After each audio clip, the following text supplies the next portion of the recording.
मम्मा मैं तैयार हूँ, चलें? रुको कुकू बेटा, मैं राखी तो बैग में रख लूं। फिर मम्मा चिड़िया वो राखी उठाकर अपने बैग में रख लेती है और अपना कुछ सामान लेकर घर से निकलती है। मम्मा, मामा जी आपको देखकर बहुत खुश होंगे। हाँ बेटा, मेरा भाई मुझसे बहुत प्यार करता है। मम्मा, क्या जब आप मामू को राखी बांधेंगी तो मामू आपको कोई गिफ्ट भी देगा? बेटा, बहनें भाइयों से कोई लालच नहीं रखती, हमें तो बस अपने भाइयों से प्यार का लालच होता है और कुछ नहीं। ऐसे बातें करते करते वो माँ बेटा दूसरे जंगल पहुँच जाते हैं। इतनी दूर आने की क्या जरूरत थी, फोन ही कर लेती तुम। ऐसे मौके पर बहनें अपने भाई से कैसे दूर रह सकती हैं? रक्षाबंधन है, अपने भाई के लिए राखी लेकर आई हूँ मैं। 20 रुपए की राखी देकर कुछ लेने आई हो अपने भाई से? अपनी भाभी की ऐसी जली कटी बातें सुनकर मम्मा चिड़िया रोने लग जाती है। मैं अपने भाई से मिलने आई हूँ और उसे राखी बांधने, मैं कुछ लेने नहीं आई। रानो चिड़िया का भाई भी घर आ जाता है, मगर जैसे ही रानो चिड़िया आगे बढ़कर अपने भाई से मिलना चाहती है, उसका भाई अपना मुंह दूसरी तरफ कर लेता है। मम्मा, मामा जी आपसे नाराज हैं क्या? भाई क्या हुआ? आपने अपना मुंह दूसरी तरफ क्यों कर लिया? जिस दिन तुमने जायदाद में से अपना हिस्सा ले लिया था, उस दिन से मेरा और तुम्हारा रिश्ता खत्म हो गया था। उस वक्त तो तुम्हें अपना भाई दिखा नहीं, कहा था ना साइन कर दो जायदाद पर, तब तो कहती थी अपना हक लूंगी। अब क्यों आई हो यहाँ? मैं तो सब भूल गई थी, मगर अब पता चला आप तब से मेरे घर क्यों नहीं आए। अगर हम तुम्हारे घर नहीं आए तो तुम्हें क्या जरूरत थी यहाँ आने की? कुकू बेटा, चलो, गलती हो गई मुझसे, मैं भूल गई थी कि इस घर से मैंने अपना हिस्सा ले लिया है। अब मेरा इस घर पर कोई अधिकार नहीं है। फिर वो माँ बेटा अपना सामान उठाते हैं और वहाँ से जैसे आए थे वैसे ही वापस चले जाते हैं। माँ बहुत दुखी थी, उसके बेटे के सामने उसकी भाभी और भाई ने उसकी बहुत बेइज्जती की थी। कुछ भाई ऐसे होते हैं, हाँ कुछ भाई ऐसे भी होते हैं, जैसे गौरी कवि का भाई। पत्नी जी, मुझे तो कुछ समझ नहीं आ रहा कि अपनी बहन के लिए क्या गिफ्ट लूं। मेरी बहन बहुत गुस्से वाली है और मेरी बहुत लाडली बहन है वो। आप अपनी बहन के लिए सोने के झुमके ले आए। हाँ, मैं अभी अपनी बहन गौरी के लिए झुमके लेकर आता हूँ। मम्मा चिड़िया और उसका बेटा शाम को घर वापस पहुँचते हैं। वो थके हुए थे और दुखी भी, इसलिए वो जल्दी ही लेट जाते हैं। मम्मा, अब क्या मामा जी कभी हमें अपने घर में नहीं आने देंगे? कुकू बेटा सो जाओ, मेरे सर में बहुत दर्द है। मम्मा चिड़िया कुक्कू से क्या कहती, वो तो खुद अपने बेटे के सामने बहुत शर्मिंदा थी। दूसरे दिन गौरी कवि सुबह सवेरे ही चिड़िया के घर आती है। चिड़िया बहन, जल्दी चलो, जल्दी आ, मेरे साथ जाओगी। मगर कहाँ गौरी? मुझे पता है, जब से आपने अपने भाई से जायदाद से हिस्सा लिया है, तब से आपका भाई और भाभी आपसे नहीं बोलते, इसलिए इस बार रक्षाबंधन पर आ मेरे साथ मेरे भाई के घर जाओगी। कुकू प्लीज, आप हमारे साथ चलें, देखना मेरे मामा जी बहुत खुश होंगे। मम्मा चले, बहुत मजा आएगा। अपने बेटे की खुशी के लिए मम्मा चिड़िया मान जाती है और वो सब वहाँ से उड़ते हैं। हरियाली का भाई लाल तोता भी अपनी बहन के लिए गिफ्ट ले आया था। ये रहा मेरी बहन का गिफ्ट। रुको भैया, पहले मैं अपने भाई के पंख पर राखी तो बांध दूं। ऐसे हरियाली अपने भाई के पंख पर राखी बांधती है और लाल तोता अपनी बहन को गिफ्ट देता है। सब बहुत खुश थे। चिड़िया, कुकू, जग्गू और गौरी कवि भी दूसरे जंगल पहुंच जाते हैं। कहाँ है वो? कहाँ है? मैंने उसे कहा था कि मेरे आने से पहले पहले घर में होना। वो सुबह से आपका इंतजार कर रहे थे, अभी अभी बाहर गए हैं। ये मेरी पड़ोसन चिड़िया है, इसका भाई इससे नाराज है, मैं इसे भी साथ ले आई हूँ। ये आपका अपना घर है, जैसे आपकी मर्जी। गौरी का भाई भी आ जाता है। छोटे, कहाँ थे तुम? मैं कब से आई हुई हूँ। मैं अपनी बहन के लिए गिफ्ट लेने गया हुआ था, थोड़ी देर हो गई, चलो साथ मिलकर खाना खाते हैं। फिर वो सब एक बड़े होटल में जाकर खाना खाते हैं। जग्गू, आपके मामा जी बहुत अच्छे हैं। रात को गौरी कवि अपने भाई के राखी बांधती है। चिड़िया बहन, निकालो अपनी राखी बैग से और बांधो तुम अपने भाई के। चिड़िया बहन, जैसे गौरी मेरी बहन है ऐसे ही आप मेरी बहन हो। मुझे आपकी भाभी ने फोन कर दिया था। ये देखें, मैं आपके लिए गिफ्ट लाया हूँ। सोने की चूड़ियाँ देखकर मम्मा चिड़िया हैरान हो जाती है। वो रोते हुए गौरी के भाई के पंख पर राखी बांध देती है। और मेरा गिफ्ट कहाँ है? वो तो मैं भूल गया। मैं छोड़ूंगी नहीं तुम्हें। फिर वो बहन भाई आपस में ऐसे हंसते खेलते हैं और वो सब बहुत मजा करते हैं। सच गौरी बहन, रिश्ते वही हैं जो बिना लालच के हो। जिन रिश्तों में लालच हो वो रिश्ते नहीं होते। प्यारी दोस्तों, आपने अपने भाई को राखी बांधी और बदले में आपको क्या गिफ्ट मिले, हमें कमेंट करके जरूर बताएं। चिड़िया अपना भोजन लेने जा रही थी कि गौरी कौवी और कालू कौवा उसके पास आते हैं। चिड़िया, चलें भोजन लेने, आज हम दोनों भी आपके साथ ही जाएंगे।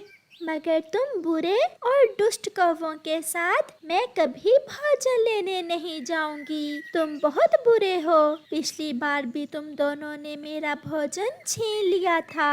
मैं तो अपने दोस्त मिट्ठू के साथ भोजन लेने जाऊंगी। ऐसे कहते हुए चिड़िया वहाँ से चली जाती है। इस छोटी चिड़िया की जब से मोटी चोंच वाले तोते से दोस्ती हुई है, कुछ ज्यादा ही बोलने लग गई है। हमें किसी भी तरह इन दोनों में लड़ाई डालनी होगी। ना रहेगी चिड़िया और मिट्ठू की दोस्ती और ना जाएगी चिड़िया मिट्ठू के साथ भोजन लेने। कालू, मगर इन्हें आपस में लड़ाएंगे कैसे?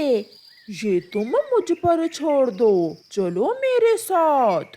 फिर कौवा और कौवी चिड़िया के पीछे उड़ते हैं। तोता भी अपने घर के सामने बैठा चिड़िया का ही इंतजार कर रहा था। मिट्ठू भैया, मुझे थोड़ी देर हो गई। जब मैं आने लगी तो वो काले कौवे आ गए थे। वो काले कौवे मेरे पास भी आए थे, मगर मैंने उन्हें भगा दिया था। कौवा और कौवी थोड़ी दूर छुपे बैठे उनकी बातें सुन रहे थे। तुम दोनों जानते नहीं कि तुमने किससे दुश्मनी मोल ली है। जब चिड़िया और मिट्ठू भोजन लेने के लिए वहाँ से चले जाते हैं तो कौवा और कौवी तुरंत मिट्ठू के घर में घुस जाते हैं और मिट्ठू की अलमारी खोलकर मिट्ठू के पैसों की पोटली उठाकर वहाँ से भाग जाते हैं। वो सीधे चिड़िया के घर में जाते हैं। चिड़िया का बेटा घर में सोया हुआ था। कौवा आहिस्ता से तोते के पैसों वाली पोटली चिड़िया के घोंसले में छुपा देता है। चल कालू, अब हम यहाँ से भाग जाते हैं। ऐसे कौवा और कौवी वहाँ से चले जाते हैं। चिड़िया, जब से मेरी तुमसे दोस्ती हुई है मेरा जीवन बहुत आसान हो गया है। पहले मैं अकेला ही भोजन लेने आता था, अब तुम साथ होती हो तो भोजन जल्दी मिल जाता है। मिट्ठू भैया, अगर हम सब एक दूसरे का साथ दें तो सारे काम ऐसे ही आसान हो जाते हैं। फिर शाम हो जाती है। चिड़िया और मिट्ठू अपना अपना भोजन लेकर वहाँ से चले जाते हैं। घर जाकर जब मिट्ठू अपना भोजन अलमारी में रखने के लिए अलमारी खोलता है तो वहाँ उसकी पैसों वाली पोटली नहीं थी। ये देखकर तोता तो रोने लग जाता है। मैं लुट गया, कोई चोर मेरी सारी जिंदगी की कमाई चुरा कर ले गया। मैंने किसी का क्या बिगाड़ा था जो मेरे साथ ऐसा हुआ। चल कालू, अब जल्दी से जाकर जल्दी पर तेल गिराते हैं और मिट्ठू और चिड़िया में आग लगाते हैं। फिर वो दोनों जल्दी से मिट्ठू तोते के घर जाते हैं। मिट्ठू, मेरा विश्वास करना, जब मैं नदी पर पानी पीने जा रही थी तो मैंने देखा कि चिड़िया का बेटा तुम्हारे घर से एक पोटली चुरा कर ले जा रहा था। हाँ हाँ मिठू, हमने अपनी इन काली काली आँखों से खुद देखा। मेरी पोटली किसी ने चुरा ली है, मैं इसीलिए बैठा रो रहा हूँ। मगर चिड़िया का बेटा ऐसे नहीं कर सकता। अगर हमारा विश्वास नहीं है तो खुद जाकर चिड़िया के घर की तलाशी लो, तुम्हें पता चल जाएगा। अगर ऐसा है तो मैं अभी चिड़िया के घर जाता हूँ। फिर मिट्ठू चिड़िया के घर में जाता है। चिड़िया, मेरी सारी कमाई किसी ने चोरी कर ली है। ये तो बहुत बुरा हुआ आपके साथ। चिड़िया, मगर मुझे तुम पर शक है। मेरा मतलब है कि मुझे तुम्हारे बेटे पर शक है। मैं आपके घर की तलाशी लेने आया हूँ। ये सुनकर चिड़िया हैरान हो जाती है कि उसका दोस्त कैसे उस पर शक कर सकता है। मिठू, मेरा बेटा ऐसा नहीं कर सकता।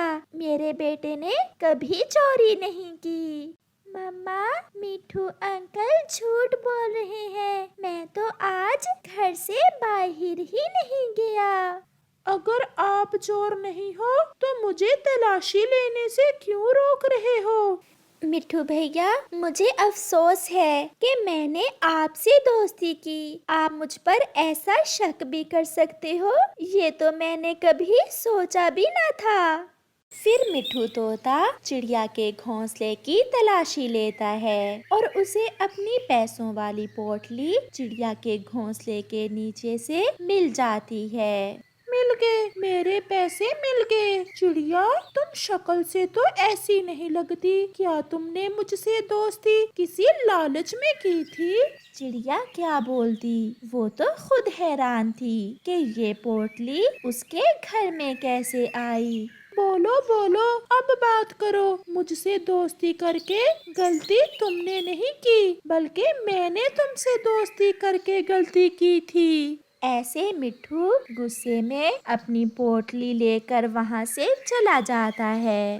कुकू बेटा, मैं आपकी मम्मा हूँ। अगर ये गलती आपसे हुई है तो मुझे बता दें। बेटा, मैं आपको माफ कर दूंगी। कुकू रोने लग जाता है। मम्मा, मैं आपका बेटा हूँ। अगर आप चोर नहीं हैं, तो मैं कैसे चोर हो सकता हूँ? मेरा विश्वास करें, ये काम किसी और ने किया है। तो फिर ये कौन कर सकता है? मुझे ये जानना होगा।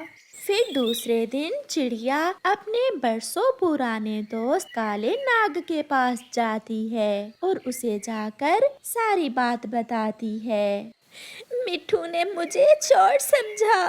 इसमें मिट्ठू का कोई दोष नहीं है। ये सब उन काले कौवों की वजह से हुआ है। वो काले कौवे अभी तक सुधरे नहीं हैं। चिड़िया, आप मिट्ठू को साथ लेकर कौवों के घर पहुँचो और मैं भी वहाँ ही आ रहा हूँ। आज मैं उन कौवों से सच उगलवा कर ही रहूँगा। फिर चिड़िया मिट्ठू के पास जाती है। तुम क्यों आई हो यहाँ? मैं तुमसे नहीं बोलता। आप यहाँ से चली जाए। मिट्ठू भैया, आपका गुस्सा अपनी जगह ठीक है, मगर आप एक बार मेरे साथ कौवों के घर चलें। ये सारी खेल कौवों की ही खेली हुई है। आज मैं सच आपके सामने लाकर ही रहूंगी। फिर मिट्ठू तोता चिड़िया के साथ कौवों के घर चला जाता है। वो घर के बाहर खिड़की के साथ बैठ जाते हैं। चिड़िया का पुराना मित्र नाग भी आ जाता है। वो सीधा कौवों के घर में चला जाता है। कौवा और कौवी सोए हुए थे। उठो काले कौवो, उठो, वरना मैं तुम्हें जिंदा ही खा जाऊंगा।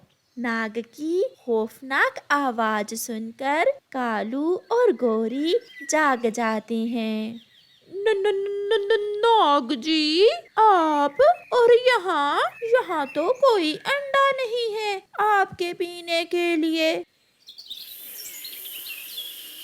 मैं अंडा पीने नहीं बल्कि तुम्हें खाने आया हूँ। सच सच बताओ, चिड़िया के घर में मिट्ठू की पोटली किसने रखी थी? अगर ना बताया तो मैं अभी तुम दोनों को खा जाऊंगा। नहीं नाग जी, हमें मत खाइए। मेरी पत्नी से चिड़िया और मिट्ठू की दोस्ती बर्दाश्त नहीं होती थी, इसलिए हमने ही वो पोटली चिड़िया के घोंसले में छुपाई थी। ये सुनकर मिट्ठू चिड़िया से बहुत शर्मिंदा था और वो दोनों भी घर के अंदर आ जाते हैं। दुष्ट कौवा, तुम बहुत बुरे हो। किसी की लड़ाई करवाने के लिए तुम ये सब भी कर सकते हो। मिठू, गलती तुम्हारी भी है। तुमने अपने दोस्त पर शक किया। अगर दोस्ती सच्ची हो तो दोस्ती में ऐसे शक नहीं होता। नाग भैया, आपका बहुत बहुत धन्यवाद जो आप सच सामने ले आए। मैं तो सोच सोच कर मर ही जाती। तुम्हारी सजा यही है कि तुम दोनों यहाँ से भाग जाओ। फिर नाग उन कौवों को वहाँ से भगा देता है और मिट्ठू और चिड़िया फिर से खुशी खुशी जिंदगी गुजारते हैं। प्यारे दोस्तों, इस कहानी से हमें सीख मिलती है कि अपने सच्चे दोस्तों पर कभी शक ना करो।